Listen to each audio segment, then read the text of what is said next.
Malam ini adalah penanda awal di bulan istimewa di antara sekian bulan yang kita lalui dalam setahun, berjumlah 12 bulan.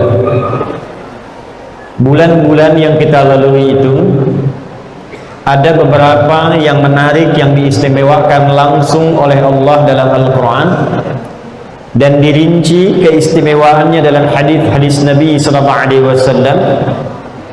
Dan diantara keistimewaan itu ada tujuan-tujuan, ada keutamaan-keutamaan, ada bimbingan-bimbingan yang kalau kita ikuti, pertama akan merubah keadaan hidup kita menjadi lebih baik. Jadi kalau kita ikuti keutamaannya, itu sudah pasti akan merubah diri kita menjadi lebih baik. Dan ini adalah inti tujuan Islam dihadirkan, membuat kehidupan manusia lebih baik, lebih dekat dengan Allah Subhanahu wa taala. Karena itulah di era Nabi sallallahu alaihi wasallam, masyarakat jahiliyah yang tidak baik, bukan kurang baik, tapi tidak baik. Karena ada jahlun, ada jahil, ada jahiliyah. Jahlun itu sudah nggak baik. Jahilun orangnya. Kalau digabungkan orang dengan sikapnya, sifatnya menjadi jahiliyah. Pemabuk banyak, pezina melimpah, perampok banyak, pembegal melimpah. Semua jenis keburukan hampir komplit pada masa itu.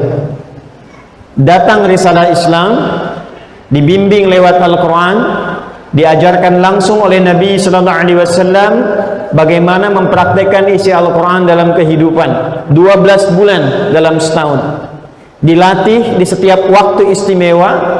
Lalu latihan itu mampu merubah masyarakatnya dari jahiliyah menjadi masyarakat yang berkepribadian terbaik di masanya, dan diabadikan di Quran dengan turunnya surah ketiga Ali Imran di ayat yang ke-110. Allah berfirman, a'udzubillahi minasyaitonir rajim, bismillahirrahmanirrahim, kuntum khaira ummatin ukhrijat linnas. Kalian adalah umat terbaik di antara sekian manusia yang pernah hidup dan beraktivitas di bumi. Di antara sekian manusia yang pernah hidup dan beraktivitas di bumi, kalian adalah umat terbaik. Padahal dasarnya umat terburuk, umat jahiliyah. Tapi dengan mengikuti tuntunan Al-Quran, mengikuti bimbingan Rasulullah, merubah keadaan itu menjadi umat terbaik yang pernah beraktivitas di bumi. Dan kurikulum dari Nabi itu diwariskan kemudian pada generasi setelahnya sampai dengan ke kita. Quran yang diajarkan kepada umat Rasulullah di awal masa bernama sahabat itu Quran yang sama yang sekarang kita baca, Quran yang sama yang sekarang kita pelajari. Hadis-hadis yang disampaikan Rasulullah SAW adalah hadis-hadis yang sama kita temukan dalam kitab-kitab ulama yang dibukukan dan bisa kita akses sampai dengan sekarang. Jadi kalau orang dulu pernah menjadi baik, dan bukan hanya baik, tapi ketika masyarakatnya baik, kotanya ikut maju. Nabi hijrah dari Makkah kemana?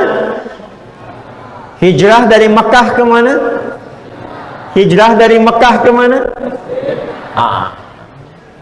Terjadi perbedaan pendapat di kalangan jamaah.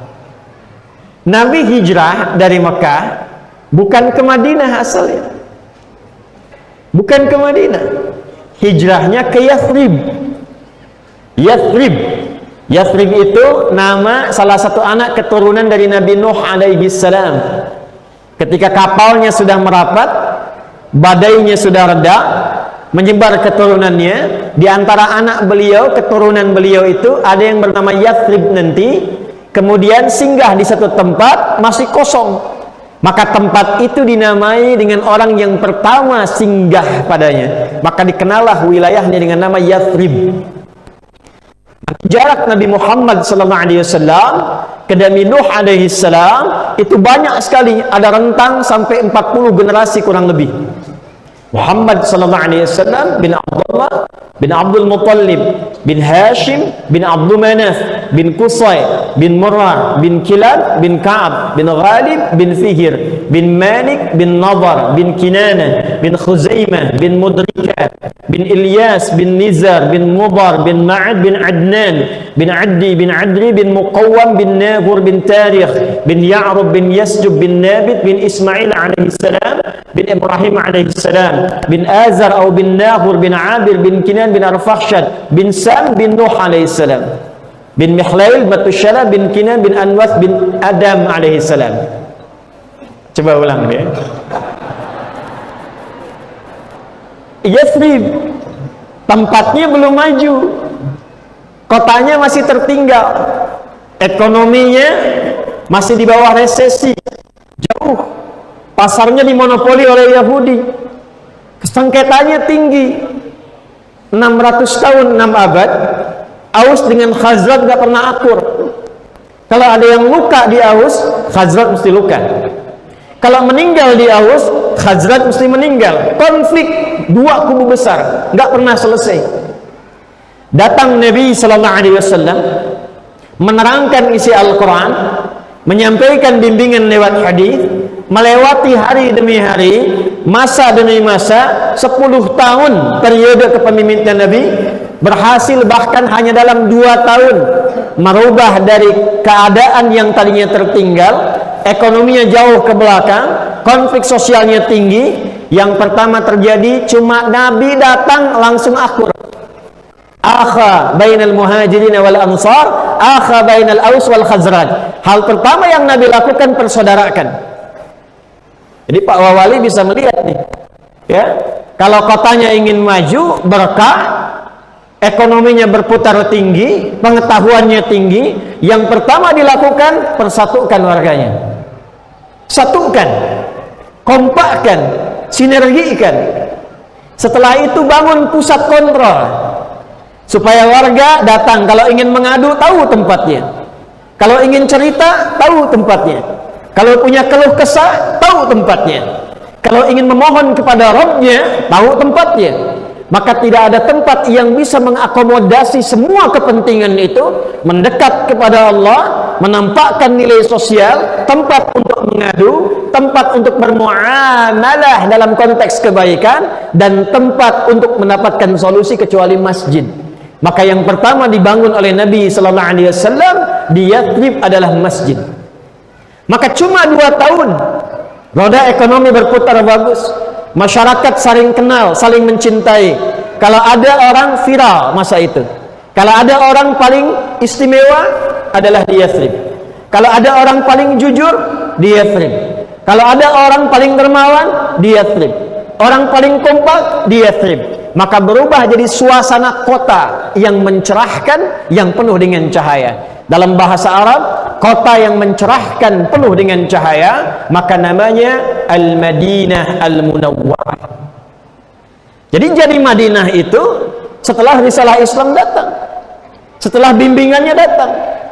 Jadi kalau ada orang masuk Islam, sekali lagi, bahkan ada orang yang sudah Muslim, sudah otomatis pasti baik. Kalau ada orang Muslim, sudah otomatis pasti membangun tempat yang dia pijak. Kalau ada komunitas Muslim, sudah pasti itu tempatnya pasti bakal maju. Tapi kapan Muslim itu bisa memajukan kotanya? Kapan Muslim itu bisa jadi baik? Kapan Muslim itu bisa jadi kuat? Caranya adalah dengan kembali mempelajari kurikulum Nabi Sallallahu Alaihi Wasallam. Saat itu dipraktekkan, pasti hal-hal positif tadi bisa kita raih, dan dibawa kemanapun pasti maju. Bapak Ibu sekalian, pernah ada yang tahu Iberia tidak? Iberia. Kalau Spanyol tahu, Real Madrid tahu, Barcelona tahu, Sevilla tahu, Ronaldo tahu, yang pindah ke Saudi itu. Itu wilayah Portugal dan Spanyol dulu tertinggal, namanya Iberia, gelap. Nggak ada kemajuan. Kapan itu maju? Setelah gubernur di Afrika Utara. Jadi Afrika Utara itu dulu provinsi. Provinsi dulu di masa-masa Islam itu.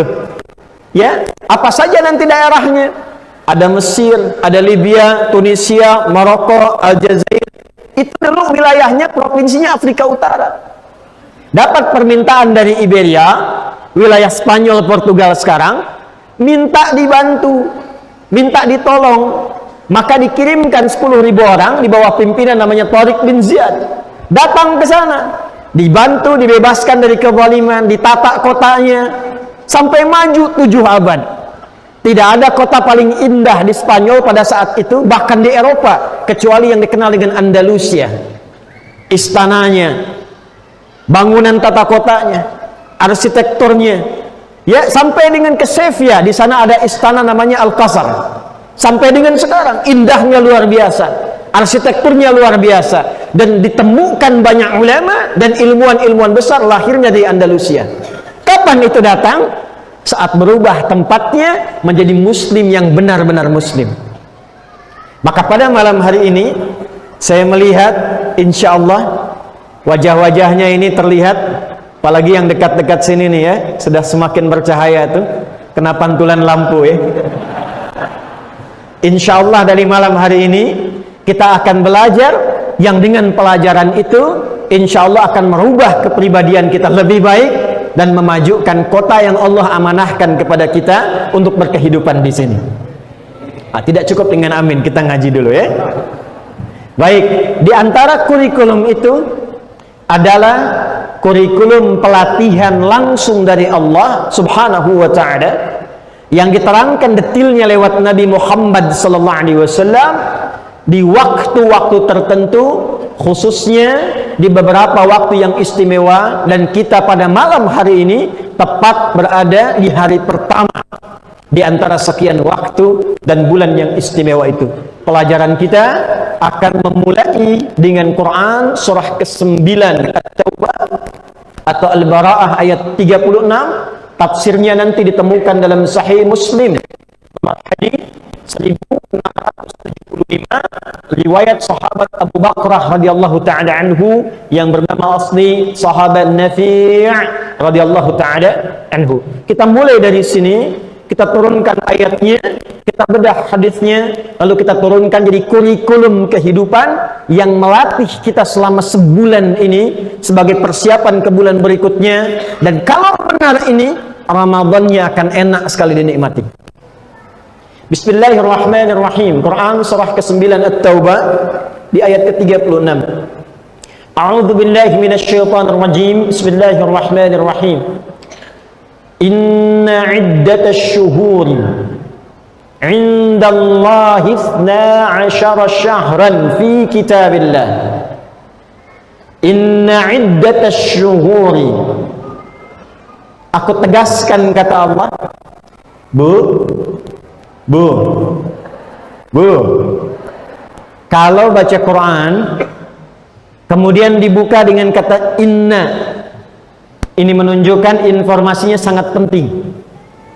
Apa ya? Informasinya sangat penting. Karena inna itu dalam ilmu nahwu disebut dengan harfu nasbin wa taukidin, tansibul isma wa tarfa'ul khabara mabniyun 'ala al-fathi la mahalla lahu min al-i'rab. Paham? Tidak. Harfun nasbin, huruf yang berfungsi nasab. Kalau baca, nasab itu harakat setelahnya jadi fathah kalau single. Kalau jama' umumnya di kasrah. Innal masjida, innal masjida. Kalau dia jama' bisa nanti fathah, bisa kasrah atau diganti dengan ya. Innal muslimin pakai ya. Tapi secara makna nasab itu dikatakan oleh orang Arab, nasabar rajulu asahu fil ardi. Seseorang menancapkan tongkatnya di tanah dengan kuat sampai nggak goyang, itu nasab namanya.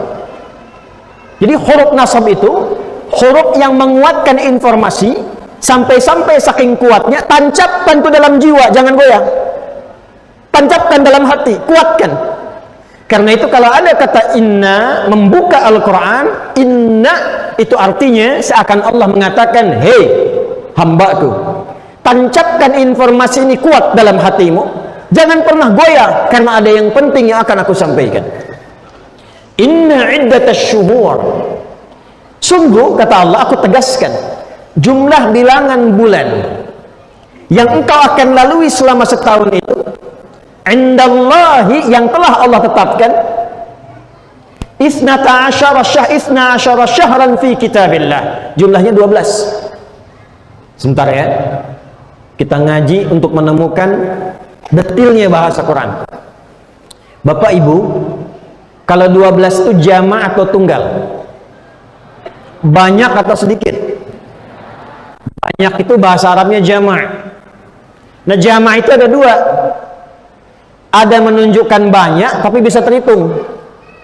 Yang hadir pengajian ada 5 misalnya, bisa dihitung 1, 2, 3, 4, 5, cepat dihitung.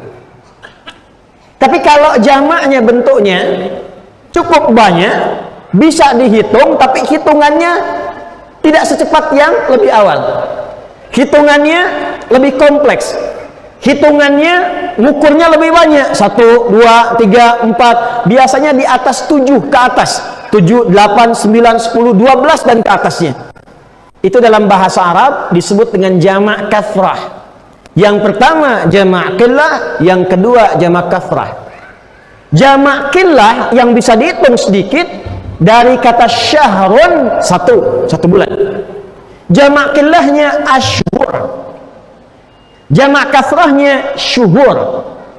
Jadi kalau disebutkan ashhur itu paling 3, 4 atau 5. Tapi kalau syuhur itu di atas 5, 8, 9, 10, 11, 12 itu syuhur. Perhatikan, ketika bapak ibu diminta persiapan untuk berangkat haji, siap-siap berangkat, kloter pertama, gelombang pertama, kata Allah jangan datang pas saat akan wukuf. Jangan datang tepat sebelum wukuf. Wukuf tanggal 9, datang tanggal 1, datang tanggal 2, terlalu mepet. Maka persiapkan beberapa bulan sebelumnya, supaya tidak terjadi kemacetan yang parah, supaya diatur gelombang kepergiannya. Maka muncullah Quran surah kedua Al-Baqarah ayat 197 menggunakan kata ashhur. Perhatikan, al-hajju ashhurum ma'lumat. فَمَنْ فَرَضَ فِيهِنَّ الْحَجَّ فَلَا رَفَثَ وَلَا فُسُوقَ وَلَا جِدَالَ فِي الْحَجِّ وَمَا تَفْعَلُوا مِنْ خَيْرٍ يَعْلَمْهُ اللَّهُ وَتَزَوَّدُوا فَإِنَّ خَيْرَ الزَّادِ التَّقْوَى. Al-hajju, puncak menuju haji itu ashhurum ma'lumat, dipersiapkan beberapa bulan keberangkatannya di bulan-bulan yang sudah viral. Ashhur, urutkan minimal 3 bulan. Kalau bulan haji bulan 12, kurangi ketiga sebelumnya. Dzulhijjah, Dzulqa'dah, Syawal. Ramadan siapkan diri kita, Syawal sudah siap berangkat. Makanya gelombang pertama akhir Syawal, pertengahan Dzulqa'dah, nanti menjelang Dzulhijjah sudah merapat semuanya ke Arafat. Itulah ashhur. Tapi kalau bulannya lebih daripada 3, lebih daripada 5, 7, 8, 9, 10, 11, bahkan 12, berubah katanya dari ashhur menjadi syuhur. Pindah ke Quran surah 9 ayat ke-36. Inna iddatash syuhuri, bukan ashhur. Yang saya mau sampaikan, ini menunjukkan Al-Quran firman Allah, bukan kata-kata manusia. Kalau kata-kata manusia, siapa yang mengajari bilangan ini? Nabi nggak pernah belajar, Nabi nggak pernah sekolah. Kok bisa setiap katanya sesuai dengan keperluannya? Kok bisa setiap lafaz di dalam Al-Quran maknanya sesuai dengan kebutuhannya? Maka yang dimaksud di ayat ini bilangannya bilangan lebih daripada 3, daripada 5, daripada 7, dan disebutkan tepat dalam Al-Quran. Inna iddatash syuhuri 'indallahi 12 syahran fi kitabillah. Kata Allah, saya atur setahun itu, saya tetapkan sejak penciptaan langit dan bumi, bilangannya ada 12 bulan. Setahun ada berapa? Setahun ada berapa? Yang mengatur itu siapa? Yang menetapkan itu siapa? Dan tahukah kita semua, satu-satunya kitab suci yang langsung menerangkan setahun 12 bulan, Al-Quran. Silakan Bapak Ibu cek, belajar baca, bandingkan. Cuma di Quran ditemukan itu. Romawi pernah mencoba menjadikan 13 bulan, gak bisa, balik lagi ke 12. Artinya apa? Sebelum menjelaskan fungsi bulannya, Allah sudah mengenalkan kepada kita, hei, engkau yang beraktivitas 12 bulan dalam setahun, aku yang bikin waktunya, aku yang menata harinya, aku yang menata alamnya, aku yang menata ketentuannya. Seakan-akan Allah ingin mengatakan, kalau engkau ikuti aturanku, ini yang dilakukan di bulan ini yang dikerjakan di bulan ini yang kamu harus lakukan di waktu ini ketentuannya, ini kondisinya, baca ini, lakukan ini. Maka ujungnya apa? Aku berikan keberkahan, kenyamanan, kesuksesan, dan kebahagiaan dalam setiap aktivitasmu. Itu maksudnya. Nah sekarang kita bertanya, ya Allah, bagaimana menjalani 12 bulan itu? Seperti apa detailnya dari bangun tidur sampai tidur lagi? Maka turunlah keterangan ayat selanjutnya. Teruskan ayatnya. Inna iddatasy syuhuri 'indallahi 12 syahran fi kitabillah yauma khalaqas samawati wal arda. Perhatikan. Minha arba'atun hurum. Dari 12 ini aku terangkan dulu ada 4 bulan yang istimewa. Ada berapa, Bu? Berapa, Pak? Perhatikan ya. Nanti ketika disebutkan waktunya, Allah merinci dengan keistimewaannya. Nabi mendetilkan kepada kita. Yang 4 bulan ini istimewanya oleh Allah disebut dengan kata hurum. Apa namanya? Minha arba'atun hurum. Dari 12 ini ada 4 yang aku sebut kata Allah bulan hurum. Hurum itu seakar dengan kata haram, seakar dengan kata hurmah, diserap ke dalam bahasa Indonesia menjadi hormat. Hormat itu dari bahasa Arab, ya, dari kata hormatun. Hukum haram, haram itu dimunculkan dalam syariat, ditetapkan oleh Allah, bukan ingin mempersulit kita, bukan, tapi ingin menjadikan kita lebih terhormat di hadapan Allah, terhormat di kalangan manusia. Makanya muncul hukum disebut dengan haram. Awas jangan salah, haram itu seakar dengan kata hormat. Jadi munculnya hukum haram bukan ingin mempersulit kita, bukan ingin menghambat kita beraktivitas, bukan, untuk menjaga kita supaya tidak berbuat yang salah, dan dengan kesalahan itu mengurangi kehormatan kita di hadapan Allah, mengurangi kemuliaan kita di hadapan manusia. Contoh, maaf ya Pak ya, Ibu ya, apa hukumnya mencela? Kenapa bengong? Halo? Apa hukumnya mencela? Udah tahu haram, mencela juga kan? Apa hukumnya apa hukumnya gibah? Saya tidak, Ustadz, tidak seperti ibu itu. Apa hukumnya hoax? Halo? Haram. Nah, kenapa jadi haram? Karena saat seseorang mencela, turun kehormatannya. Kalau nggak percaya silakan Pak Wawal itu, Pak Dedi, bangun cela tuh semua tuh. Ketika mencela, pasti akan balik dicela. Ketika mencela, pasti akan turun kehormatannya. Karena Allah tidak ingin makhluknya, hambanya ini turun kehormatan, maka muncullah hukum haram. Jangan dilakukan, nanti kamu jadi tidak terhormat. Sedangkan aku ciptakan kamu dari ujung kepala sampai ujung kaki itu sudah terhormat.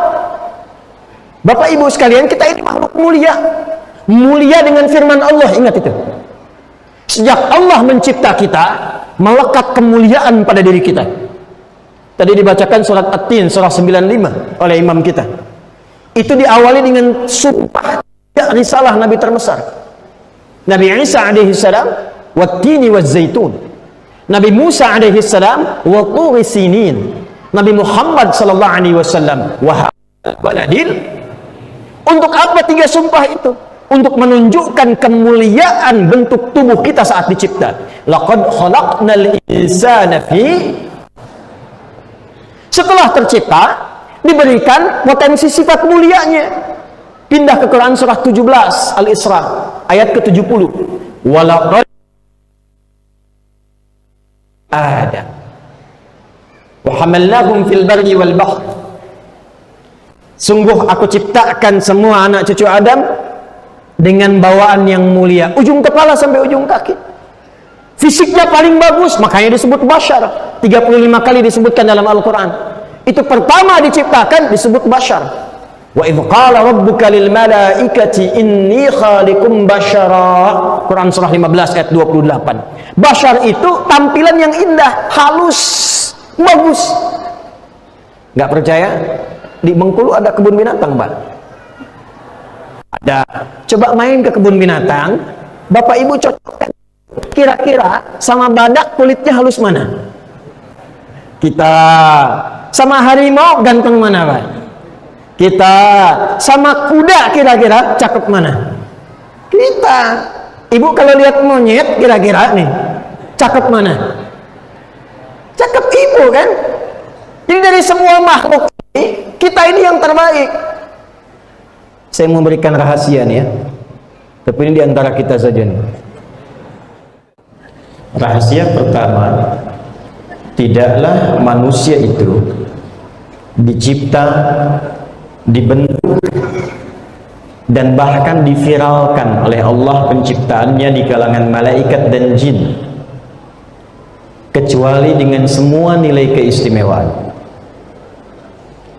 Penciptaan kita itu diviralkan langsung oleh Allah, disampaikan pada para malaikat dan sebagian jin yang ada pada masa itu.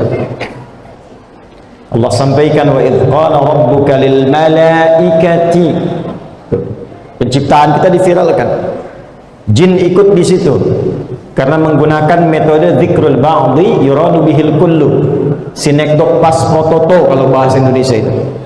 Disebutkan sebagian tapi mencakup semua. Dari mana taunya ada jin di situ? Dua ayat. Di ayat 27-nya surah 15, wal janna khalaqnahu min qablu min naris samu. Di Quran surah ke-18 Al-Kahf di ayat ke-50. Wa idh qulna lil malaikati isjudu li adama fasajadu illa iblis kana minal jinni fa fasaqa an amri rabbih. Jadi penciptaan kita itu saking mulianya, jin harus tahu, malaikat harus tahu.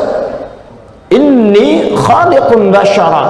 Aku akan mencipta makhluk baru yang tampilannya indah.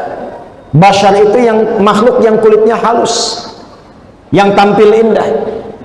Maka nanti ditafsir di Quran surah 95 ayat yang keempat, laqad khalaqnal insana fi ahsani taqwim. Setelah itu, yang takwim itu ini Pak Bu, dari ujung kepala sampai ujung kaki itu takwim namanya. Yang tegak, yang sempurna, yang sesuai dengan fungsi aktivitasnya. Nanti di ujung kepala sampai ujung kaki bukan hanya sempurna fisiknya, dituntun oleh Allah fungsinya supaya terjaga kemuliaannya. Ini dimuliakan nih dari kepala sampai ujung kaki. Mata kita mulia, telinga kita mulia, lisan kita mulia sampai ujung kaki. Dan kemuliaannya ditetapkan lewat firman Allah. Allah keluarkan dekret khusus, satu ayat khusus menjamin kemuliaan ini. Di Quran surah ke-17 di ayat ke-70, walaqad karramna bani adam wa hamalnahum fil barri wal bahri wa razaqnahum minat thayyibati wa faddalnahum ala katsirin mimman khalaqna tafdila.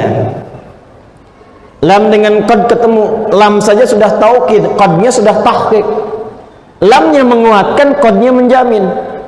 Kata Allah, aku tegaskan ya, aku jamin dari semua penciptaanku itu, aku ingin tegaskan, karamna bani Adam, dengan keagunganku aku ciptakan anak cucu Adam ini semua keturunannya dengan sifat-sifat yang mulia. Makanya ujung kepala sampai ujung kaki ini Pak mulia. Mulia. Saking mulianya, nah ini dia. Allah turunkan hukum haram untuk mencegah ujung kepala sampai ujung kaki berbuat yang tidak mulia sehingga merendahkan kehormatannya di hadapan Allah. Kenapa mata dilarang melihat maksiat? Karena mata ini mulia. Allah ingin menjaga kehormatan mata, dijaga supaya nggak salah lihat, supaya matanya bercahaya melihat yang baik-baik. Maka turunlah surat cahaya, surah ke-24 ayat 30 untuk laki-laki, 31 untuk perempuan. Qul lil mu'minina yaghuddu min absarihim. Katakan pada pria-pria yang masih merasa punya iman, coba pandang yang baik-baik saja, palingkan dari pandangan yang tidak baik, palingkan dari yang tidak mulia. Ketika seseorang mulai menatap yang tidak mulia, merendahkan kehormatannya di hadapan Allah, meruntuhkan kemuliaan penciptaannya. Karena itu orang yang suka lihat gambar-gambar yang tidak bagus, gambar-gambar yang kotor, yang jorok, video-video yang tidak layak untuk dilihat, itu pasti sedang merendahkan diri di hadapan Allah. Makanya dia takut ketahuan, yang kalau kelihatan pasti terhina, rendah kemuliaannya. Demikian perempuan, wa kullil mu'minati yaghuddna min absarihinna. Perempuan pun jaga pandangan karena matamu aku ciptakan dengan mulia. Insyaallah. Dari mata turun ke lisan dulu, langsung ke hati aja. Ke lisan dulu. Mata turun ke lisan. Turun ayat lisan. Quran surah 49 ayat 11 sampai 12 dulu contoh. Ya ayyuhalladzina amanu, hai semua orang yang sudah merasa punya iman, la yaskhar qaumin qaum, jangan saling mencela. La yaghtab ba'dukum ba'dha, enggak boleh bikin hoax, enggak boleh nyebar fitnah, tidak boleh berdusta. Wailul lil mukadzibin, celaka kalau dusta. Kenapa dijaga lisan ini? Kenapa haram mencela? Kenapa haram memfitnah? Haram berdusta? Untuk menjaga kemuliaan lisan. Sebab kalau lisan bertutur yang tidak baik, kemuliaannya berkurang. Allah sayang, jangan sampai ada hambaku terhina, jangan sampai ada hambaku hidupnya tidak mulia. Jaga lisan. Maka muncullah ajaran kalimat thayyibah, dilatih setiap ba'da salat. Kata Ibnu Abbas radhiyallahu ta'ala anhuma dalam salah satu hadis yang sangat viral, kunna fi ahdi Nabi sallallahu alaihi wasallam la na'rifu inqida' as-shalah illa bi sawti takbir. Kami di era Nabi enggak tahu selesai salat itu sudah selesai kecuali beberapa tempat kedengaran subhanallah, subhanallah, alhamdulillah, Allahu akbar. Artinya apa? Di awal-awal masa yang belum paham dibimbing oleh Nabi, dijaharkan, dibimbing supaya tahu. Kalau sudah paham makin sir, sudah mengerti masing-masing. Jadi untuk menjaga lisan supaya baik ada urutannya. Itu ada urutan, kapan jahar, kapan tengah-tengah, kapan sir. Bismillah juga begitu, 70 hadis. Ada yang jahar Bismillahirrahmanirrahim, ada yang sir Bismillahirrahmanirrahim, ada yang gak dibaca sama sekali Alhamdulillahirabbil alamin.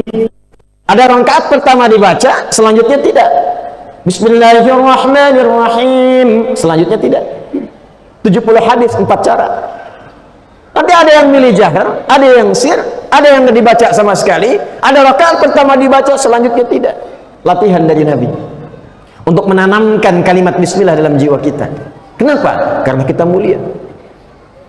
Wa razaqnahum minat thayyibat, karena Anda mulia, maka makannya pun mesti dari cara yang benar. Karena tubuh kita mulia, asupannya mesti betul, mesti mulia, caranya harus mulia, yang dimakan pun harus benar. Maka turun Quran surah kedua ayat 168 sebagai tafsirnya. Ya ayyuhan nasu kulu mimma fil ardi halalan thayyiban. Ya, disebutkan 361 kali dalam Al-Quran untuk manggil yang dekat, menengah dan jauh. Ayyuha disebutkan 150 kali dalam Al-Quran. Ayyunya munada untuk menegaskan, haknya tanbih untuk mengingatkan.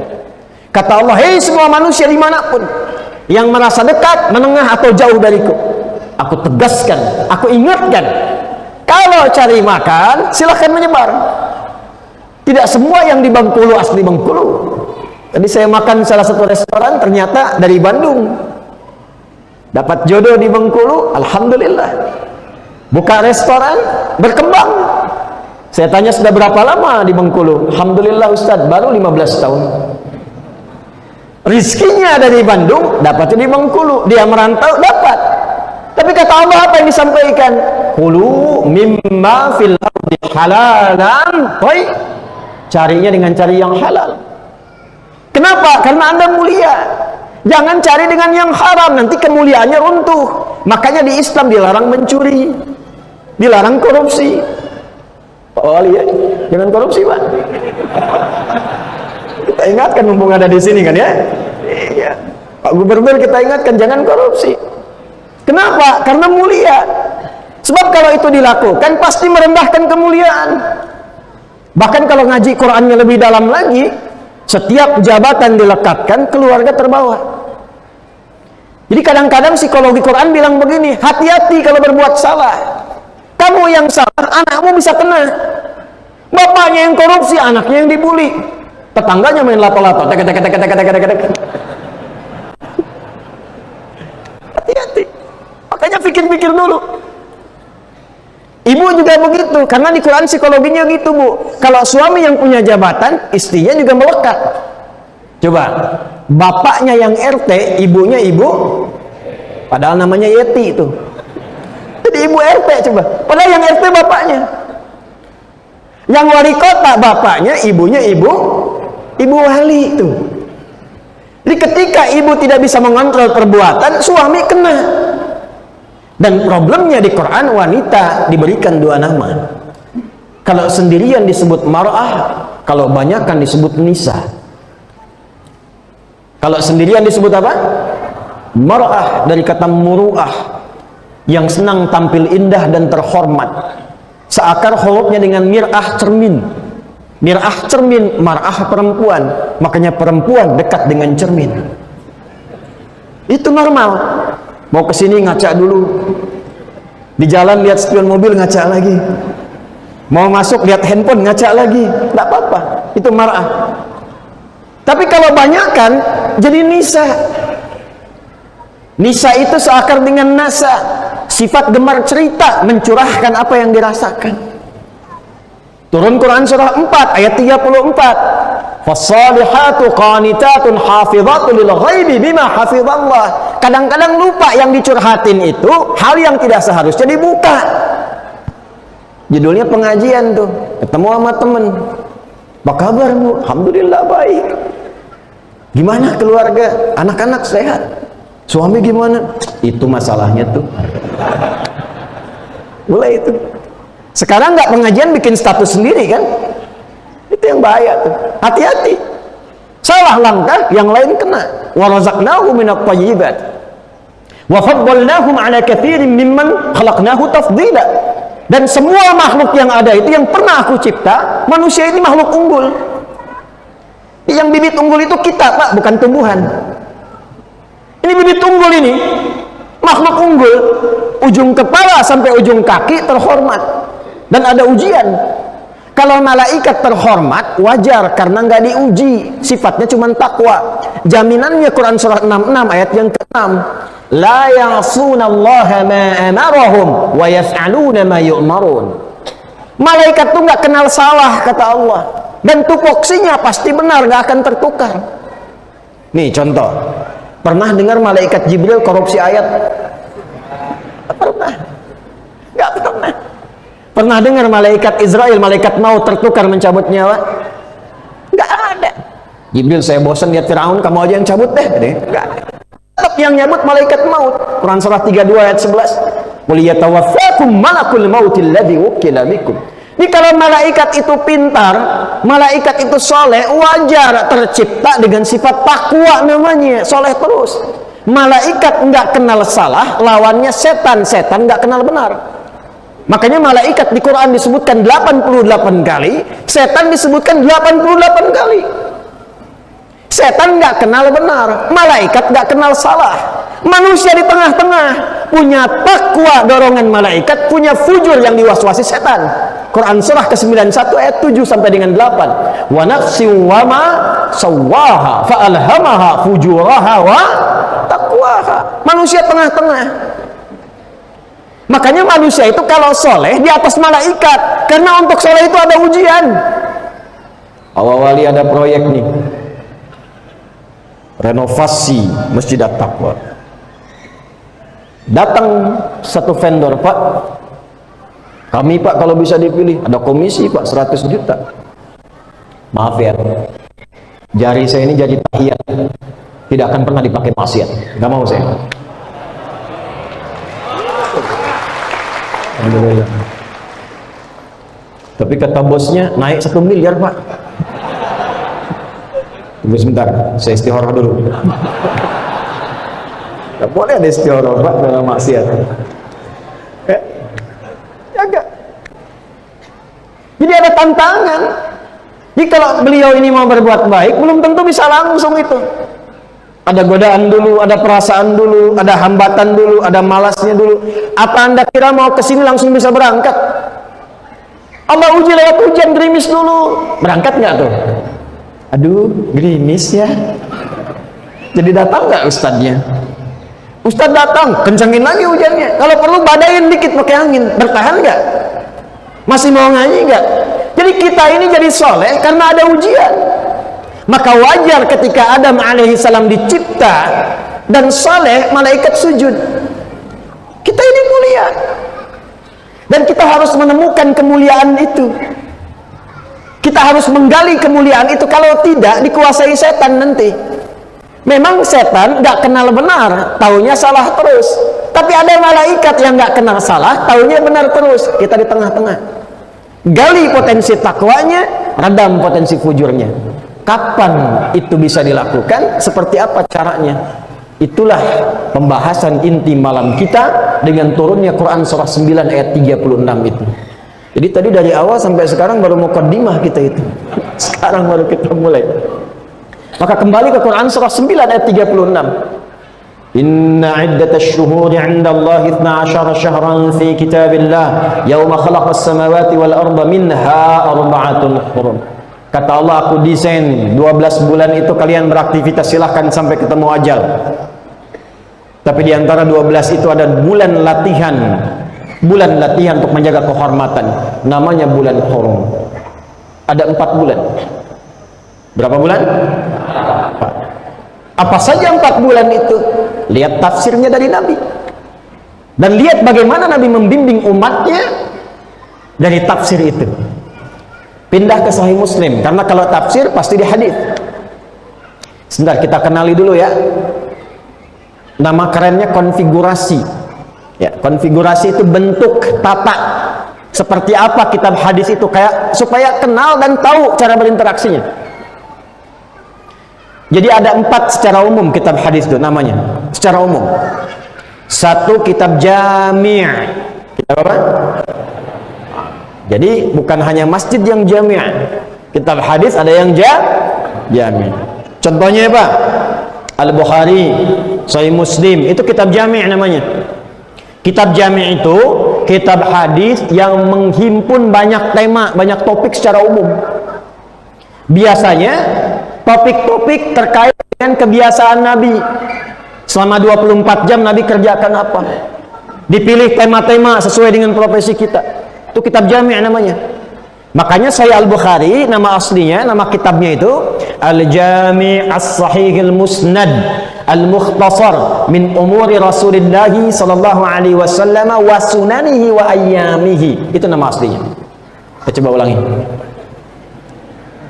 Al-Jami' As-Sahihil Musnad Al-Mukhtasar min umuri Rasulillah sallallahu alaihi wasallam wa sunanihi wa ayyamihi. Kata Imam Al-Bukhari, kitab saya ini isinya banyak topik. Topiknya saya urutkan dulu, infonya tersambung ke Nabi. Saya pastikan sahih. Saya urut-urut dari sipulan sampai ketemu Nabi. Saya terangkan nggak panjang-panjang, singkat padat. Ini ayatnya, ini hadisnya. Bicaranya begini beliau itu. Ada 97 topik disusun oleh beliau temanya. Ini yang merasa imannya seringkali turun naik.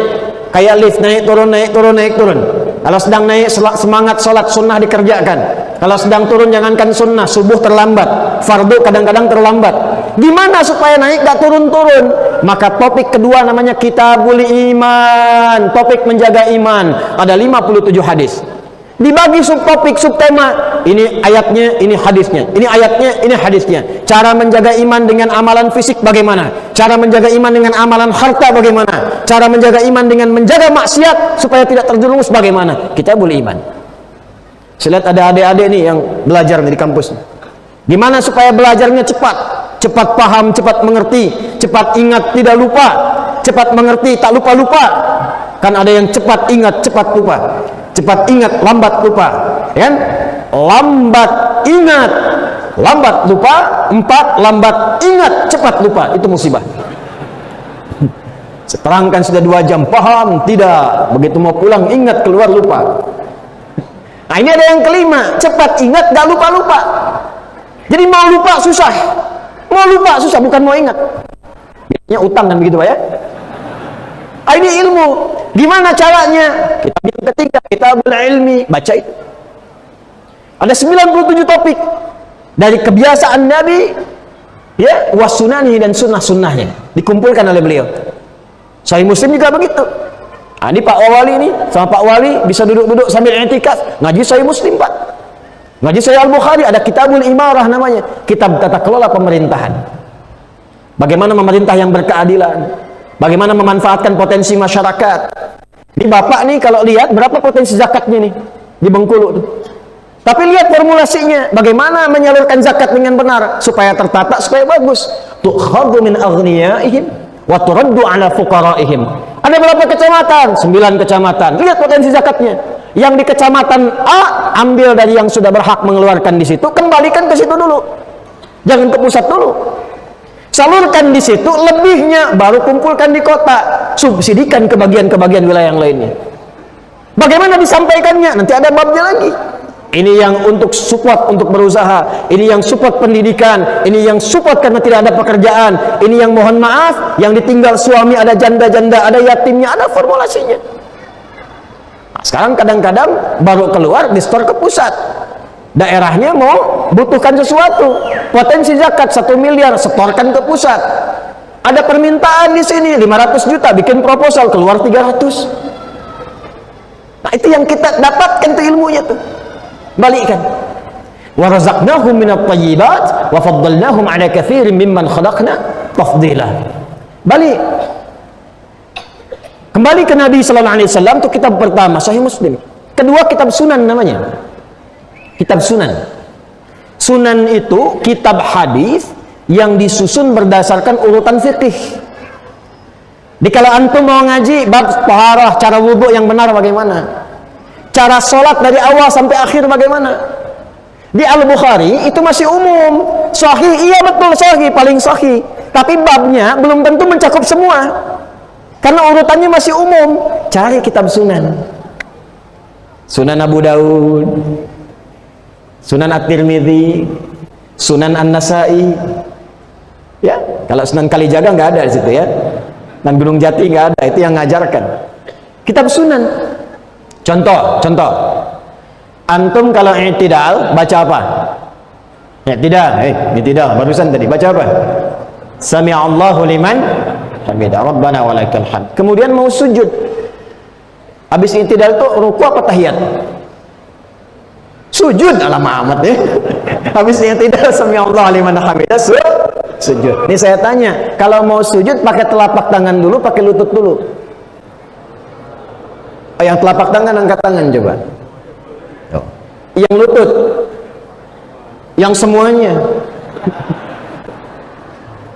Nah, itu ditemukannya di mana? Di Al-Bukhari, dicari sampai kiamat kurang 2 hari nggak akan ketemu. Jadi kalau antum mengandalkan Al-Bukhari saja nggak sujud-sujud ntar tuh. Ya Allah liman hamidah, ya Allah liman hamidah, gimana? Baca di kitab Sunan ketemu tuh. Di mana ditemukannya? Kita bisa temukan di Sunan Abu Daud misalnya. Nomor 838 dari Wa'il bin Hujur radhiyallahu taala anhu, paling kanan sebelah bawah di kitabnya itu. Itu yang pakai lutut. Yang pakai telapak tangan beda 2 nomor, 840 paling kiri atas, di Abu Hurairah radhiyallahu taala anhu. Dua-duanya ada. Kalau nggak paham nanti, nggak ngerti ngaji seperti ini, nggak tahu kitabnya, potensinya bisa salah paham. Saya baru pulang dari Libya, nyampe ke Indonesia, ngajar di Bekasi, suami istri malam-malam nggak tegur sapa semalaman gara-gara perkara telapak tangan atau lutut. Suami pulang kantor macet, nggak sempat ke masjid, pulang di rumah. Ini nyata kisahnya, kami alami. Ya, tiba-tiba istri lihat, suami turun pakai lutut dulu, istri baru ngaji. Begitu ngelihat, salah. Kalau salah masih mending, bid'ah itu yang agak repot tuh. Tidak apa-apa, karena kan belum tahu. Kalau belum tahu jangan dicela. Tidak boleh mencela. Saya tidak mengajar Anda untuk saling mencela, saling berbagi. Kalau sudah tahu pilihan, tidak perlu saling memaksa. Kalau yang kurang tepat, kita luruskan dengan cara yang baik. Jelas ya? Fadzakir innama anta dzakir lasta alaihim bimu. Kamu tidak ditugaskan untuk menguasai orang, untuk mengingatkan saja. Maka apa yang terjadi? Nah, ini salahnya. Istri tanpa muqaddimah. Begitu salam, assalamualaikum warahmatullah, assalamualaikum warahmatullah, langsung maju tanpa muqaddimah. Papa salah. Sedangkan suami apa, Bu? Di rumah tangga itu tugasnya bagian apa? Pemimpin. Pemimpin cirinya apa? Nah, ciri pertama pemimpin itu tidak mau dipimpin. Hanya menerima masukan, jarang menerima saran. Ya, itu sifatnya itu.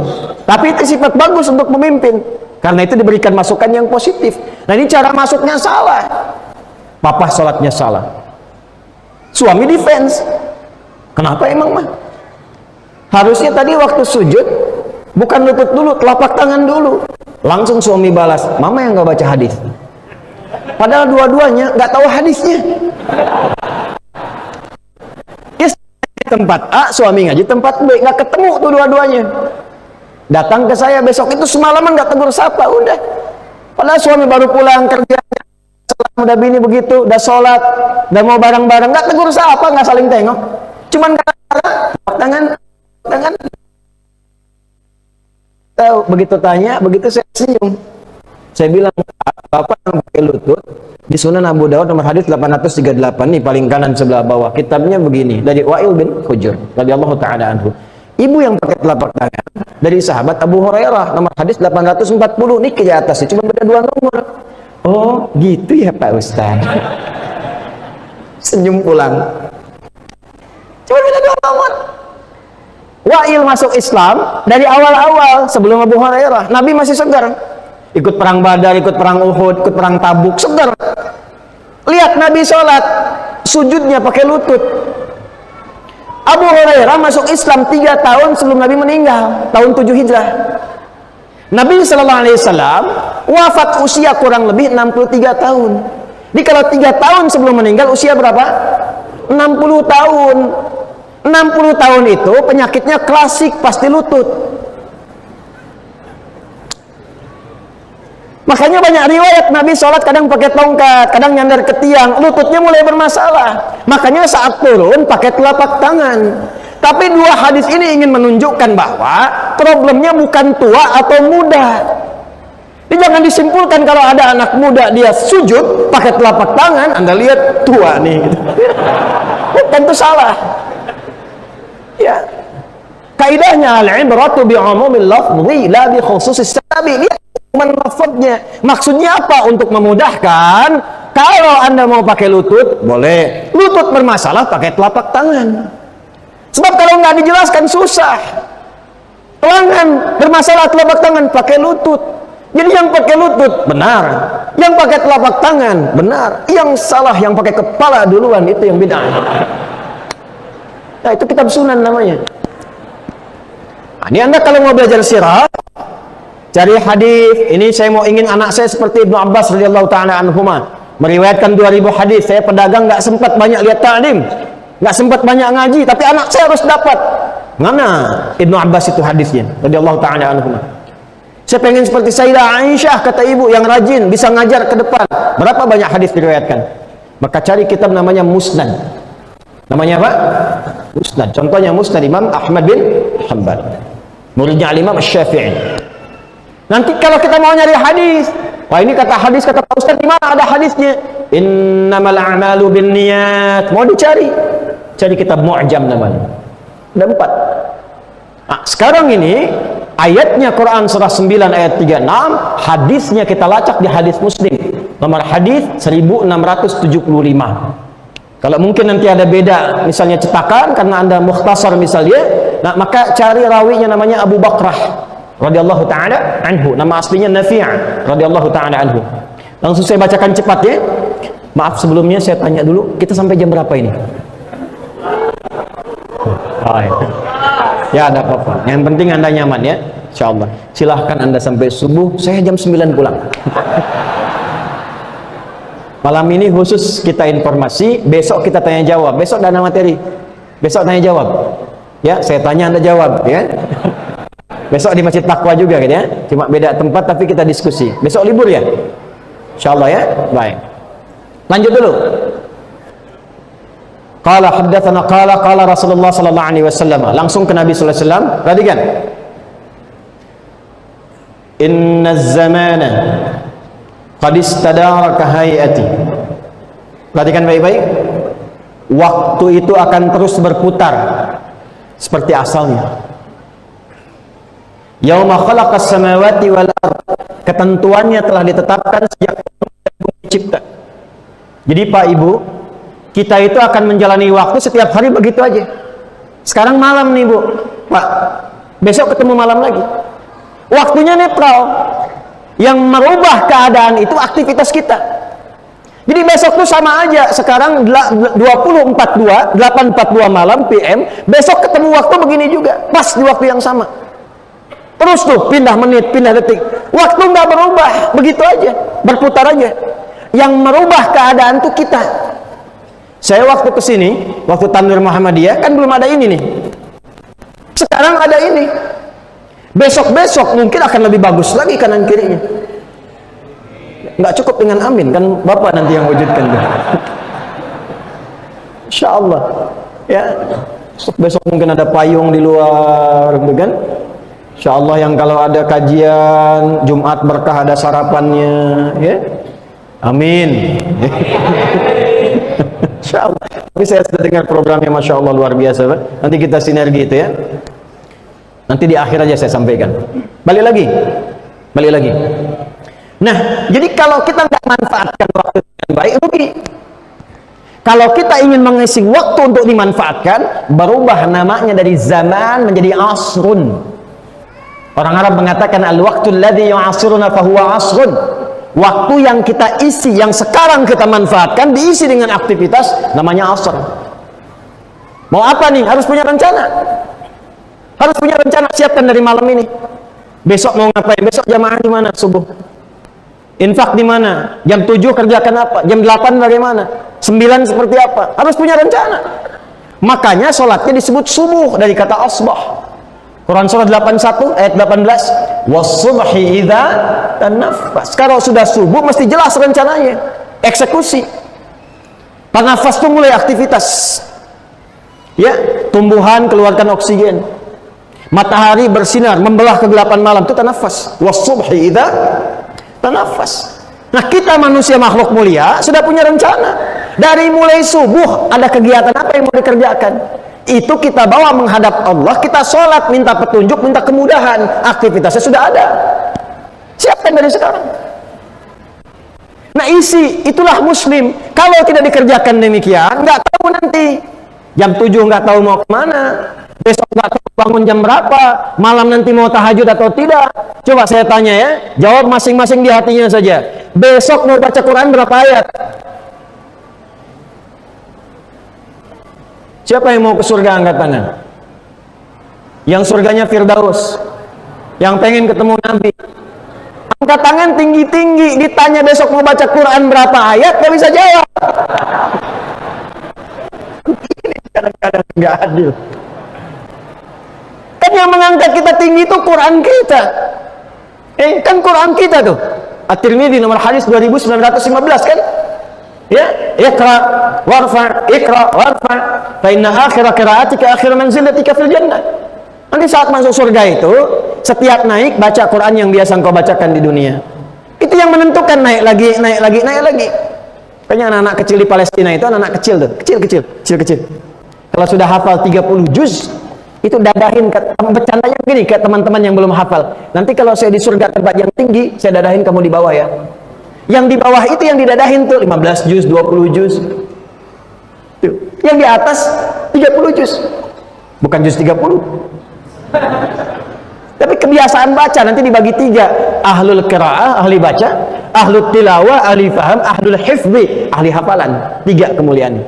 Anda tinggal pilih mau jadi ahli baca, ahli tilawah mengkaji, atau ahli hifzi menghafal. Semuanya punya keutamaan. Nggak apa-apa Ustaz, saya belum sempat maksimal menghafal. Baca. Ada one day one juz, one day one page.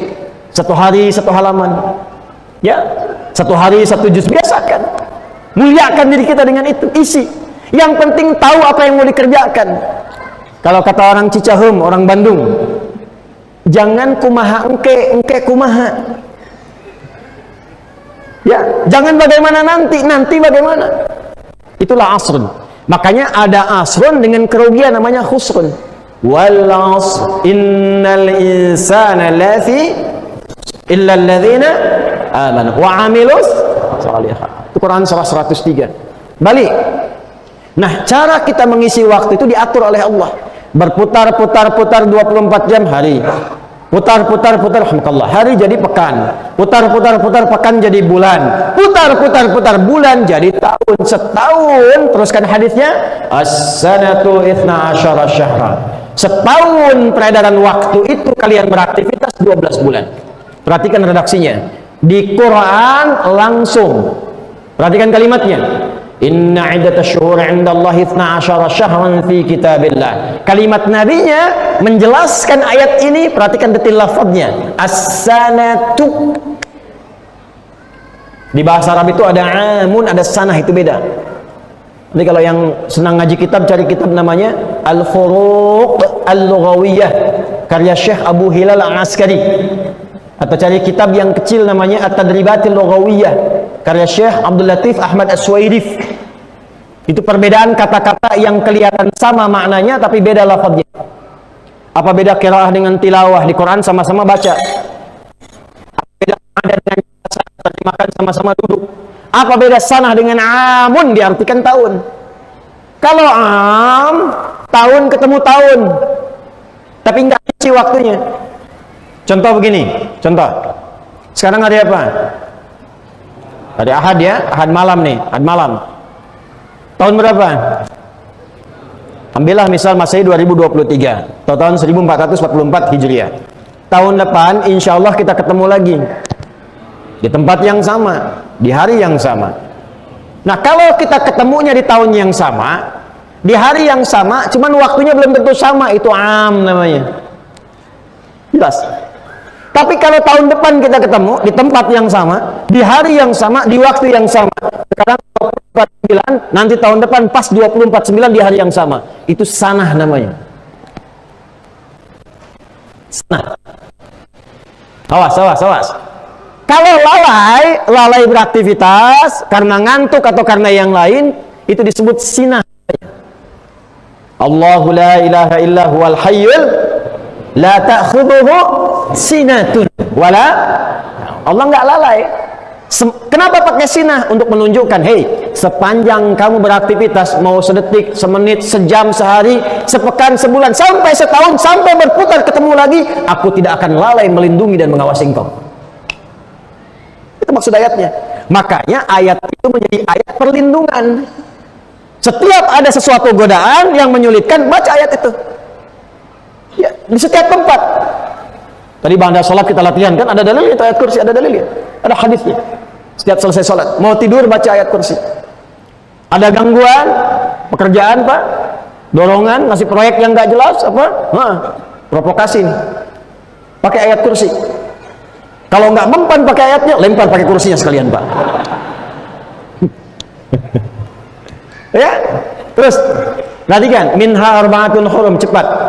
Dari setahun itu kata Nabi, ada 4 yang Allah perintahkan kepadaku untuk menjelaskan kepada kalian wahai umatku. 4 bulan istimewa melatih kehormatan kita.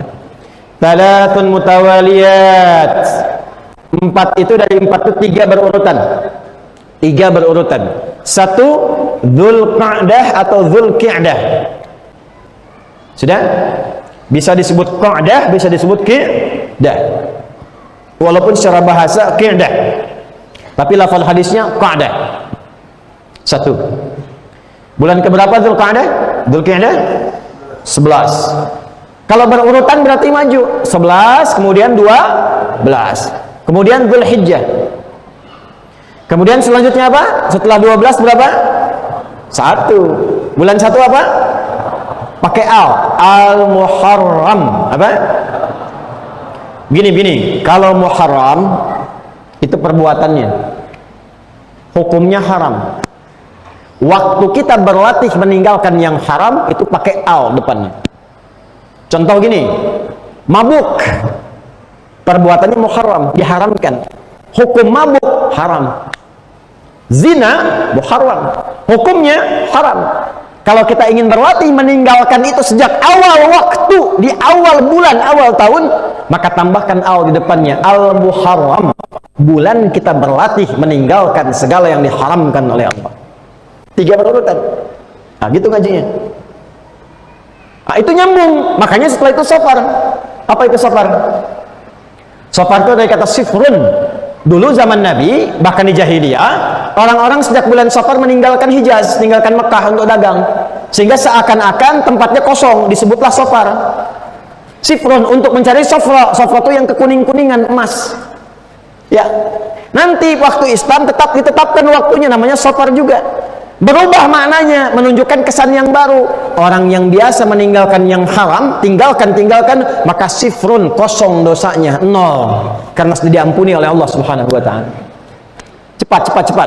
Dzulqa'dah, Dzulhijjah, Al-Muharram. Tinggal yang keempat belum ketemu. Teruskan, wa Rajabun Mudhar. Di hadis Muslim ada kata syahrnya, wa syahru Rajab Mudhar. Alladzi baina Jumada wa Sya'ban, yaitu yang terletak antara bulan Jumada bulan ke-6 dan Sya'ban yang ke-8. Bukan Jumadi ya. Jumada, kalau Jumadi orangnya. Ya, Jumada itu belum bulan kering. Kering, musim gugur. Gugur, kering gitu kan? Ya.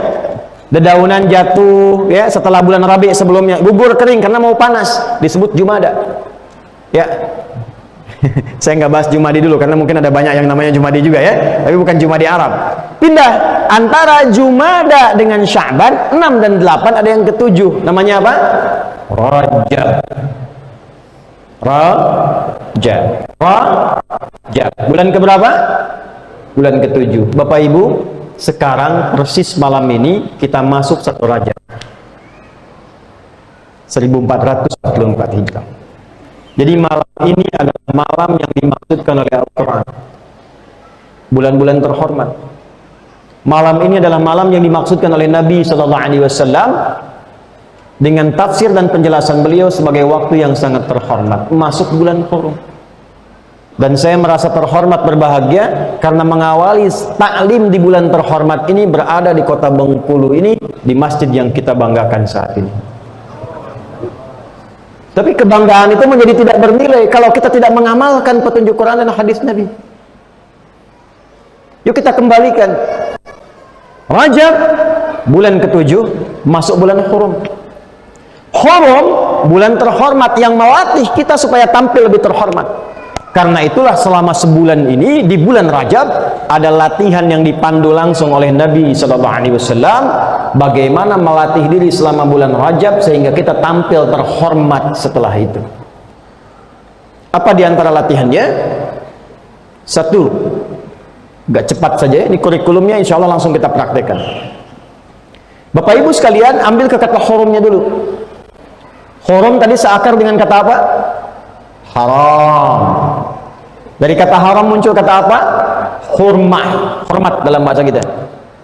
Maka para ulama langsung menyimpulkan bulan Rajab masuk bulan Hurum, artinya bulan yang diminta kita untuk tampil terhormat dengan melatih diri menjaga dari segala yang diharamkan oleh Allah. Dari ujung kepala sampai ujung kaki. Tadi yang saya terangkan di awal. Sekarang bulan berlatih, Pak, Bu. Karena itu Ibnu Abbas radhiyallahu taala anhuma, dan kalimatnya ini ingat bukan kalimat biasa. Ibnu Abbas itu gelarnya terjemahan Al-Qur'an. Dan yang mengesahkan itu Nabi. Bahkan didoakan dari sejak kecil. Makanya ibu bapak kalau punya anak kecil-kecil dekatkan dengan orang soleh. Dapat bagian keberkahan nih. Dekat dengan Nabi nih. Ya, rumahnya itu kalau dari rumah Nabi yang ada bukit tuh ya. Ya, saya turut berdoa mudah-mudahan yang belum berangkat haji umrah bisa disegerakan insyaallah ya. Baik, insyaallah. Nah, dan cukup dengan amin nabung ya. Nabung, siapkan di sekarang. Jadi nanti kalau keluar dari Zam-Zam, saya ilustrasikan saja.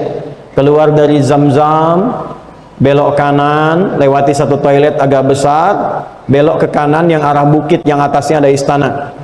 Ya, lurus ketemu pos warna putih, ada CCTV-nya warna putih juga ngadep ke sebelah sini. Lurus sampai ujung mentok. Ujung mentok itu ada kurang lebih 35 kipas angin. Saya udah hitung. Nanti kalau mau hitung lagi silahkan. Kalau jadi 37 berarti nambah 2 tuh ya. Belok kanan. Lihat sejauh mata memandang akan kelihatan sekitar 150 meter ada bangunan warna krem seperti ini catnya. Ya, agak sedikit tua dari ini. Ini ya, agak sedikit tua. Begini nih catnya. Nah, itu rumah Nabi dilahirkan. Nabi lahirnya di situ. Persis di bawah satu bukit. Sampingnya tempat ngambil air Zam-Zam yang pakai keran. Ada orang Taif jualan, kalau kecil 5 real, kalau besar 10 real, ngambil pakai keran di situ.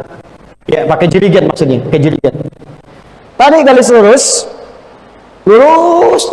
pintu lurus dari situ akan ketemu turun ke bawah namanya Babus Salam. Ya, nanti ada 2 turun kanan dengan kiri gini, pakai eskalator yang tengah-tengah jalan kaki kita nggak pakai eskalator turun. Ada naik, ada turun. Begitu masuk ke situ Babus Salam, di situ belok kiri langsung naik ke Sa'i, kalau lurus langsung ke Hajar Aswad. Begitu masuk persis sebelah kirinya itu rumahnya Abbas bin Abdul Muttalib radhiyallahu taala anhu. Paman Nabi beda usia 3 tahun. Punya anak kecil yang paling bungsu namanya Abdullah. Ya, Abdullah anak laki-lakinya Abbas. Anak laki-laki bahasa Arabnya bin, maka dikenal Abdullah bin Abbas. Disingkat Ibnu Abbas. Dari sejak kecil dididik oleh ayahnya, bapaknya pedagang. Enggak setiap waktu bisa ikut ngaji dengan Nabi. Setiap pekan ngaji kalau ada luang. Beliau merasa kalau saya nggak hafal, anak saya mesti hafal.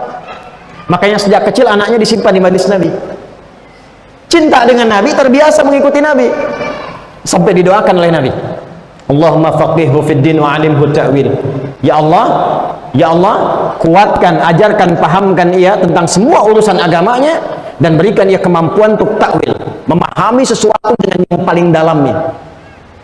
Jadi beliau dari kecil tuh nggak ada waktunya main lato-lato tuh. Nggak salah, silahkan, tapi hati-hati ya, dan menempat ya. Saya pulang tuh dari Amerika kemarin, begitu saya pulang lihat apa itu? Oh, itu namanya lato-lato ini. Saya nanya sama anak saya, gimana kabarnya? Buya nanya, Buya bertanya-tanya, katanya, ini apa lagi nih? Cepat berubah waktu itu ya. Tunggu, yang menarik apa? Nanti ayahnya meninggal, hafal 200 hadis, ya. Saat Nabi meninggal, bapaknya hafal 200 hadis, anaknya baru usia 13 tahun. Nabi meninggal, Ibnu Abbas usia kurang lebih 13 tahun, sudah hafal 2000 hadis. Dan gelarnya turjuman Al-Quran. Nah, kata Ibnu Abbas, kembali ke latihan Rajab, kata beliau, bulan Rajab itu bulan spesial. Melatih diri terhormat, meninggalkan yang haram. Kalau ada orang berlatih meninggalkan yang haram, di bulan Rajab, di bulan-bulan hurum, pahalanya 2 kali lipat dari bulan biasa. 2 kali lipat. Jangan dikira nahi mungkar tinggalkan aja begitu, tidak. Nahi mungkar itu saat ditinggalkan ada pahalanya. Antum buka YouTube, mau lihat ta'lim, pengajian, muhabbat, ada iklan. Iklannya nggak pantas dilihat, karena mungkin salah klik sebelumnya. Karena YouTube kan gimana algoritmanya tuh? Algoritmanya ngikutin apa yang diklik. Kalau salah klik muncul itu. Jangan salahkan channel YouTube kita. Ustaz Adi kok iklannya begitu? Antum ngeklik apa sebelumnya? Muncul iklan yang tidak pantas. Sekarang ingat bulan Rajab, latihan, tinggalkan, palingkan. Lisan beristighfar, wasari'u ila maghfirah. Cepat bergegas istighfar, astagfirullahaladzim. skip, ganti. Jangan dikira ketika skip, ganti, selesai dapat pahala 2 kali lipat dari hari biasa. Hari biasa standarnya 10. Pak, teman-teman, antum mengerjakan kebaikan namanya amar ma'ruf, meninggalkan keburukan nahi mungkar, dua-duanya namanya hasanah. Setiap ada perbuatan hasanah dicatat 10 poin. Dalilnya Quran surah ke-6 ayat 160. Man jaa bil hasanati falahu asyru amthal. 10 itu di hadis Muslim begini. Kalau Anda ke masjid nih sekarang, ya contoh ya, ke masjid niatnya mau ibadah, baru nyampe belum ngapa-ngapain, baru nyampe dapat 25. 1 keduanya 500 tahun, 2 ketiganya 500 tahun, 3 keempatnya 500 tahun, 500 tahun jaraknya. Jadi kalau antum menghindari maksiat dapat 10 kebaikan, 1 keduanya 500 tahun, di hari ini, di bulan ini 2 kali lipat dari hari sebelumnya. 20 kali itu. Lihat yang tidak baik, keluar dari sini, insya Allah di sini nggak ada baligo yang nggak bagus ya, nggak ada gambar-gambar yang nggak bagus ya. Nah, jadi kalau ada gambar yang nggak bagus, Pak Wali diskusi dengan Pak Wali, tertibkan, pahala 2 kali lipat, Pak. Ya, bulan Rajab berlatih, semua sekolah misalnya berlatih menerapkan kebaikan, disiplin, jujur, tingkatkan kejujuran, tingkatkan kebaikan, jauhi maksiat, tanda tangan ceplik dikerjakan, dapat pahala lagi. Ya, lihat, astagfirullah, ada yang nggak bagus. Tapi jangan telat tuh, lisan istighfar, mata nggak berpaling. Astagfirullah, bisa begini ya. Mata turun ke lisan, latihan. Nah, jadi dari prakteknya paling gampangnya begini. Maaf, ini insya Allah ada sebulan, bagi 4 sepekan. Latihan yang paling populer seperti wudu. Yang fardu kan yang dibasuh, yang diusap ada 4 kan, setelah niat kan. Di Quran surah ke-5 Al-Maidah ayat 6. Ya ayyuhalladzina amanu idza qumtum ila shalah faghsilu wujuhakum, 1, wa aydiyakum ilal marafiq. Kemudian wamsahu bi ru'usikum wa arjulakum ilal ka'bain. Latihan 4 dulu. 1 yang di wajah nih bagi sepekan. Di wajah ada apa saja? Mata. Nih. Ada lisan. Ya, depan ini. Plus telinga. Nanti ikut ke kepala telinga itu. Coba latihan selama sepekan ini, matanya jangan pandang yang maksiat, pandang yang baik-baik saja. Lihat masjid, lihat orang-orang yang sedang mau ngaji, lihat ceramah, lihat orang-orang saleh. Ya, ibu berusaha tatap yang baik-baik, bapak berusaha tatap yang baik-baik. Lihat mushaf, pajangkan yang bagus-bagus, latih. Begitu melihat yang tidak baik, cepat palingkan. Demi Allah saya katakan, setelah berlatih selama sepekan, lihat apa yang terjadi. Bersamai dengan lisan. Kalau mau marah, tahan. Mau mencela, tahan. Diprovokasi, mau marah, tahan. Rajab, bulan Al-Muharram. Begitu nahan, pahala dituliskan 20 kali lipat, 10 kali lipat kali 2, 20 pahala. Ini bukan teoritis, bukan ngarang-ngarang, ayatnya ada, hadisnya ada. Nanti pekan berikutnya, yuk pindah dulu. Ya, kemana? Tangan nih.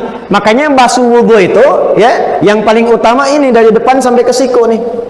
Tidak salah dari siku ke bawah, tidak salah.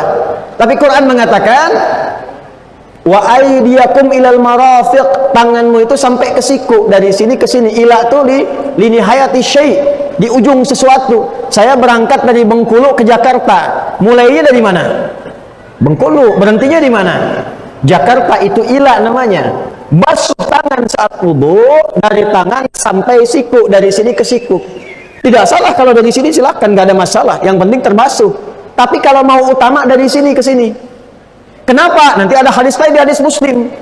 Bersamaan dengan kita wudu, bukan hanya yang jatuh kotoran fisik, nadhafah, tapi taharah, dosanya pun hilang. Bersama jatuhnya air wudu, hilang kebiasaan buruk dan dosanya, hilang, turun. Nah, biasanya yang banyak dosa kan jemarinya yang di depan, yang dipakai nulis, dipakai bikin status apa? Hah?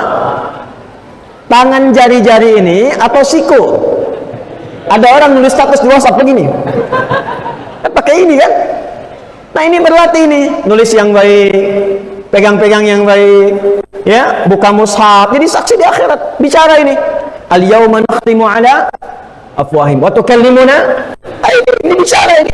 Sekarang di dunia bicara sidik jari, di akhirat bicara sendiri. Kepala nih, maaf, kepala isinya pikiran, berpikir yang baik-baik. Itu sumber segala tindakan. Husnudzan, sampai ke kaki melangkah kepada yang baik. Kalau bisa berlatih selama sebulan Rajab begini, latihannya begini, maka Masya Allah, disebut oleh Allah berubah. Hamba itu bukan sekedar hamba, tapi namanya langsung disebut oleh Allah dengan Ibadur Rahman. Ibadur Rahman, hamba-hamba Allah yang penyayang. Gimana sifatnya? Turunlah surah Al-Furqan. Wa ibadur rahmanil ladzina yamshuna 'alal ardi hauna wa idza khatabahumul jahiluna qalu salama. Masya Allah. Maaf, wajahnya punya aura kebaikan. Yang dalam bahasa Nabi begini, khiyaru ibadillahi idza ru'u dzikrallah. Anda kalau ingin lihat hamba-hamba Allah yang saleh, kalau ingin lihat hamba-hamba Allah yang terbaik, kata Nabi, Anda melihat wajahnya saja ingat Allah. Hadis sahih. Wasyiraru ibadillahi, dan seburuk-buruknya hamba itu, awas hati-hati, an-namam, para pengadu domba. Jadi kalau Anda ingin melihat yang terbaik di antara hamba Allah, kata Nabi, ini lihat nih, lihat wajahnya, ingat Allah. Makanya ulama dulu itu kadang-kadang kalau sedang turun semangat futur, itu kadang pergi ke majlis ulama lain cuma lihat aja, dan itu pulang lagi tenang. Coba lihat tuh ulama-ulama kita yang saleh, para habaib, kiai-kiai kita itu, ustad-ustad kita itu, lihat ya. Kalau antum lihat, ingat dunia, ingat dunia, lihat, ingat utang, lihat pengen kredit, gitu kan, pelan-pelan koreksi itu. Nah, ini kita latihan. Terakhir saya berikan cara cepat saja. Ini nggak mudah latihannya, nggak mudah.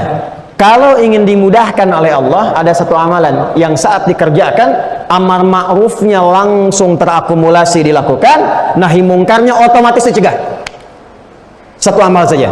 Dan ini mengakhiri perjumpaan kita malam ini. Amalannya disebut asyam. Apa namanya?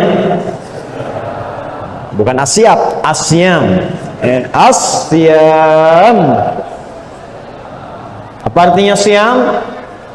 Secara singkatnya puasa. Yuk, puasa di bulan Hurum. Ya, bulan Rajab itu puasanya untuk berlatih aja, dan nggak harus sering. Ya, makanya Syekh Abu Bakar Syafa itu, ya, juga nanti beberapa dalam referensi keislaman kita, kalau di fikih Syafi'i yang standar di Indonesia kita pakai I'anatul Talibin misalnya, itu berlatihnya nanti kalau yang belum biasa puasa di waktu-waktu yang orang banyak puasa sunnah. Senin Kamis, Yaumul Bid. Kalau mau agak cepat nanti puasanya puasa Daud misalnya. Ingat ya, cuman puasa Daud, bukan salat Daud. Ya, puasa Daud itu sehari puasa, sehari tidak. Sehari puasa, sehari tidak. Jadi nggak ada yang maksudnya salat Daud, zuhur salat, asar tidak, maghrib salat, isya tidak. Nggak ada ya. Baik. Balik sini, balik. Jadi kalau pengen cepat, rumusnya adalah puasa. Besok Senin ada kesempatan. Cuma karena libur, menghormati, mungkin ada makanan dan sebagainya, tidak apa-apa. Boleh buka, nanti Selasa niatkan puasa. Bisa boleh, puasa bulan haram. Ya, tapi jangan banyak-banyak. Nanti banyaknya di Sya'ban, perbanyak. Lebih banyak lagi Ramadan. Rumusnya begitu hadisnya. Sekarang nih standar-standar aja dulu. Yang penting melatih diri, yang penting puasa. Kenapa puasa? Sebab puasa itu satu ibadah yang saat dikerjakan otomatis membuat orang berbuat baik bertambah. Contoh ya, nanti lihat nih. Tuh, sampai kaget. Kalau orang nggak puasa, sholat fardu biasa puas. Tapi kalau puasa, ibadah sunnah dikejar-kejar.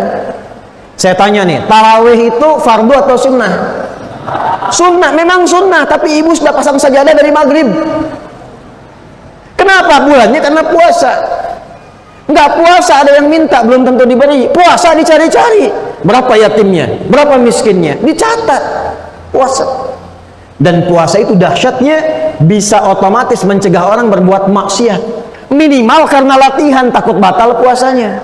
Besok-besok terbiasa. Maghrib di sini jam 8.35, jam 6, 18.35, 6.35 PM. Jam 6.15 ada yang maki-maki, dasar kamu begini, begini, begini. Padahal orang itu pemarah, tapi saat puasa dia nggak balas, diem aja. Istrinya tanya, papa nggak balas? Nanti habis maghrib. Maghrib dia lupa tuh, takut batal semua pahalanya. Itu puasa ya. Nah, jadi bulan Rajab ini bulan mulia. Yuk kita berlatih untuk memperbaiki diri. Nggak usah tunjuk orang lain, diri pribadi saja. Muhasabah, banyak introspeksi diri, mulai dengan puasa sedikit-sedikit, tingkatkan sholat, karena Rajab ini bulan awal sholat. Nanti perintah Isra Mi'raj yang paling juga populer riwayatnya waktunya di bulan Rajab, salah satu yang paling populer. Nabi dikandung, Sayyidah Aminah itu mengandung bulan Rajab. Masjidil Aqsa dibebaskan bulan Rajab, perang Tabuk bulan Rajab. Jadi Rajab itu banyak ujian-ujian, tapi dari situ menjadi tangguh. Insya Allah lulus bulan Rajab, dimulai dari sini kita tunjukkan kepada dunia, insya Allah warga di kota Bengkulu insya Allah semua saleh dan salihat ya. Bengkulu bebas maksiat insya Allah ya. Bengkulu beramar ma'ruf insya Allah. Karena itu mari kita sama-sama niatkan. Yang penting malam ini kita sadar bahwa sekarang bulan Rajab, sekarang sudah awalnya. Jaga dari maksiat, hati-hati, perbaiki diri, dekatkan diri dengan Allah, mulai pelan-pelan puasa untuk melatih diri, persiapkan untuk kedepannya lagi. Nah, saya minta, karena besok nanti insya Allah kita tanya jawab saja, kita diskusi ya.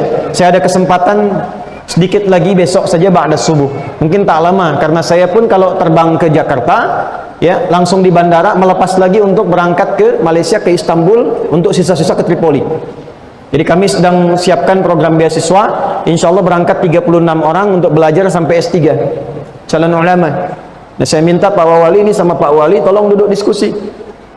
Harus ada dari Bengkulu. Dulu saya terakhir ke sini saya kirim ke Sudan ya, ada 1 orang ya, insya Allah tahun depan selesai itu ya. Saya harap tahun-tahun depan ada lagi tuh ya, yang dikirimkan direkomendasikan, nanti kita seleksi. Saya minta yang ikhwan-ikhwan ya, membaca Quran yang bagus-bagus sampai 30 juz. 30 juz. Nanti kalau sudah bagus bacaan boleh ikut seleksi. Kalau bisa cepat dari bulan ini. Nanti dibuka, insya Allah dibuka di awal bulan depan, Februari akan dibuka untuk pengiriman imam ke luar negeri. Nanti kita ada yang kita kirim ke Amerika, ke Kanada, ke Jepang, ke Korea. Ya, jangan cuma annyeonghaseyo, jadi imam sana. Ada 60 masjid, 60 musalla. Insya Allah nanti kita ada programnya tuh. Ya, tolong dari sekarang, nanti kalau sudah diterima belajar bahasa Inggris. Kan di Amerika nggak bisa bahasa Indonesia, ya nggak bisa bahasa Sunda, nggak bisa bahasa Bengkulu, ya bisanya bahasa Inggris. Ini nyampe sana nanti kursus dulu di sini, kita kursusan gratis semua. Tiket ditanggung, akomodasi ditanggung, imam di sana sampai selesai digaji. Nah, di pulang-pulang insya Allah yang belum nikah bisa nikah. Ya, mudah-mudahan cepat nikah ya, yang belum nikah ya. Ya setidaknya sebelum kiamat kurang 2 hari lah, sudah itu ya. Nah, jadi harus sinergi. Nanti yang lain support, siapa yang pengusaha di sini? Support. Pemerintahnya support, duduk bareng-bareng, kemudian dengan masyarakat sama-sama. Yang ke masjid programnya apa? Duduk bikin kelompok-kelompok. Ini ada Bengkulu Villa, ada yang lain lagi. Kerjasama. Jangan sendiri-sendiri. Jangan terpecah belah, jangan saling nyalahkan, duduk bangun kota sama-sama. Yang muslim kasih contoh supaya ditunjukkan Islam itu benar, Islam itu bagus, kompak. Nih bikin aplikasi Pak, saya bilang sama teman-teman dari sejak sebelum Covid tuh, buat aplikasi per daerah. Nanti warga yang punya profesi masukkan ke situ, yang tukang beras siapa, tukang pakaian siapa, yang jual sayur siapa. Orang Bengkulu yang pengen belanja tinggal klik nyampe itu belanjanya ke situ. Jadi perputarannya ada di situ.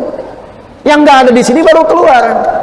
Antum kompak sama-sama, database-nya kirimkan ke jamaah, dimulai dari masjid ke masjid. Si fulan jualan beras di sini, linkkan, masukkan. Bikin program Ansar Muhajirin, pamannya anak-anak yatim, bibinya anak yatim. Bikin program saling integrasi. Jangan tidak harus dengan uang.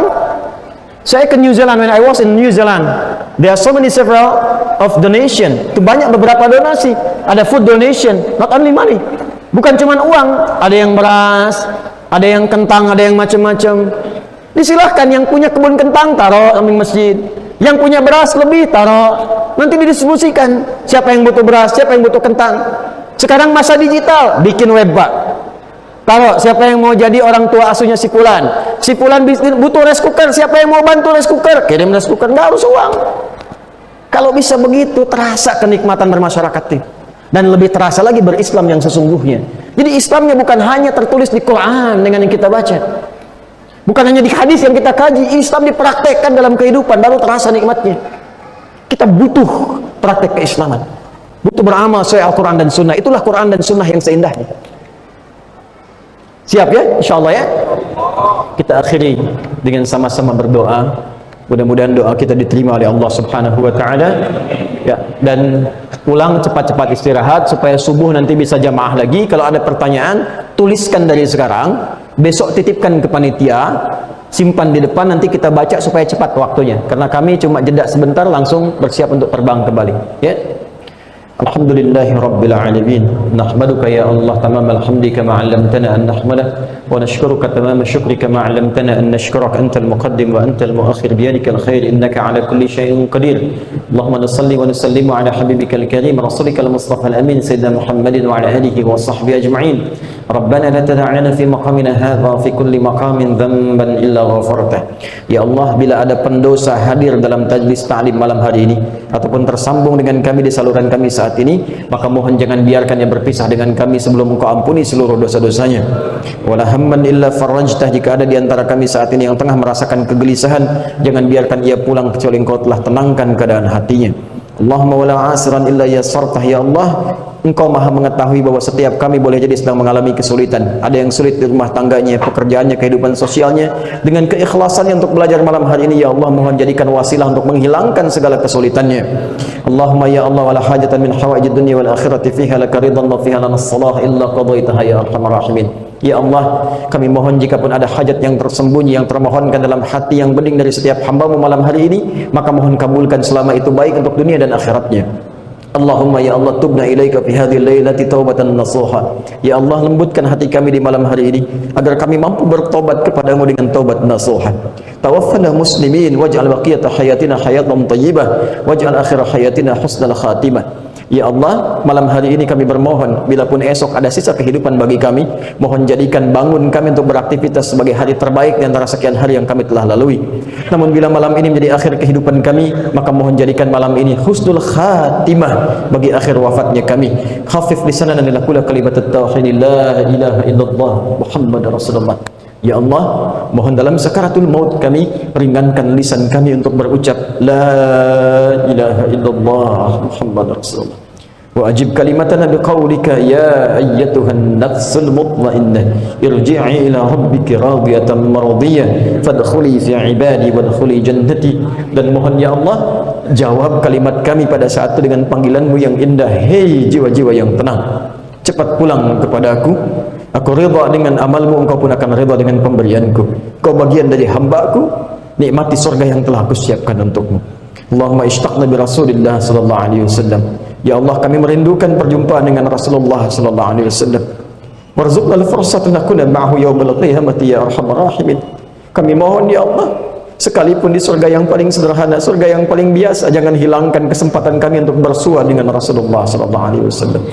Allahumma ya Allah, ij'al jam'ana hadza jam'an marhuma wa tafarraqana min ba'di tafarruqan ma'suma. Ya Allah, jadikan pertemuan kami pertemuan yang menjadikan kami saling menyayangi, dan bila pun kami mesti berpisah, jadikan perpisahan kami saling menguatkan di antara kami. Alif baina qulubina wa jannibna minat tafraqah. Ya Allah, lembutkan kami untuk bersatu dalam kebaikan dan jauhkan kami dari perpecahan. Wahfad umara'ana waj'alhum udala. Ya Allah, berikan bimbingan perlindungan pada para pemimpin kami yang Engkau amanahi untuk bertugas. Bimbing mereka ya Allah agar bersikap adil untuk meringankan hisab mereka di akhirat kelak. Waj'al ulama'ana ya Allah mukhlisin laqad-din. Dan mohon bimbing para ulama kami agar menyatukan umat, ikhlas dalam berdakwah dan mendekatkan umatnya kepadamu ya arhamar rahimin. Allahumma rabbana atina fid dunya hasanah wa fil akhirati hasanah wa qina adzaban nar. Sallallahu ala habibikal karim rasulikal mustafa al amin sayyidina Muhammadin wa ala alihi wa sahbihi ajma'in. Wa akhiru da'wana subhanakallahumma wa bihamdika nashhadu an la ilaha illa anta nastaghfiruka wa natubu ilaik. Walhamdulillahi rabbil alamin.